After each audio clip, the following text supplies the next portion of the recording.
ಗಲಾಟೆ ಇಲ್ಲ.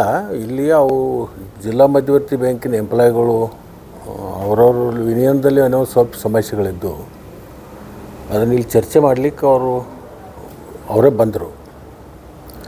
ನಮ್ಮ ಮಧ್ಯದಲ್ಲಿ ಕೆಲವೊಂದು ಭಿನ್ನಾಭಿಪ್ರಾಯಗಳು ಬರ್ತಾಯಿದ್ದಾವೆ. ವಿನಿಯನದಲ್ಲಿ ಅಧ್ಯಕ್ಷರು ನಮಗೆ ಹಣ ಕೊಡಬೇಕು ಅಂತೇಳಿ ಕೇಸಿಂದ ಒತ್ತಾಯ ಆಗ್ತಾ ಇರ್ತದೆ. ಈ ವಿಷಯ ನಮ್ಮ ಮಧ್ಯದಲ್ಲಿ ಚರ್ಚೆ ಮಾಡ್ತಕ್ಕಂಥದ್ದಲ್ಲ, ನೀವು ಹೊರಗಡೆ ನಿಂತ್ಕೊಂಡು ನಿಮ್ಮದು ನೀವು ಮಾಡ್ಕೋಬೇಕು ಅಂತಂದು ಇಷ್ಟು ಚರ್ಚೆ ಮಾಡಿದ್ರು ಅವರು.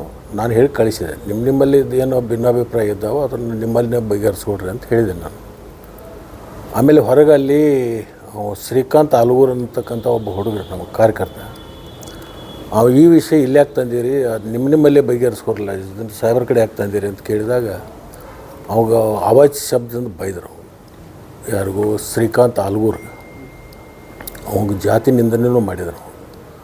ಆಮೇಲೆ ಅವರವರಲ್ಲಿಗೆ ಅಲ್ಲಿ ನೂಕಾಟಾಗಿ ಆಮೇಲೆ ಇಲ್ಲಿಂದ ಹೊರಗೆ ಕಳಿಸಿದ್ರು. ನೀವೇನೋ ಇದ್ರೆ ಜಗಳ ಮಾಡ್ಕೊಂಡು ಹೋದ್ರೆ ಹೊರಗೆ ಹೋಗ್ರಿ ಅಂತ ಕಳಿಸಿದ್ವಿ.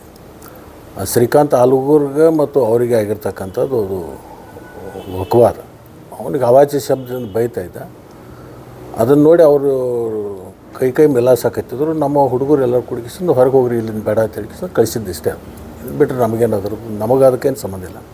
ಅವ್ರು ಯಾರಿಗಾರು ರಾಜಕೀಯ ಮುಖಂಡರು ಅವ್ರಿಗೆ ಹೇಳಿ ಕಳಿಸಿರ್ಬೇಕು ಹಂಗೆ ಈ ಥರ ಮಾಡು ಅಂತೇಳಿ. ಪ್ರಚಾರಗಳು ಮಾಡ್ತಕ್ಕಂಥ ಸ್ವಾಭಾವಿಕಲ್ಲ.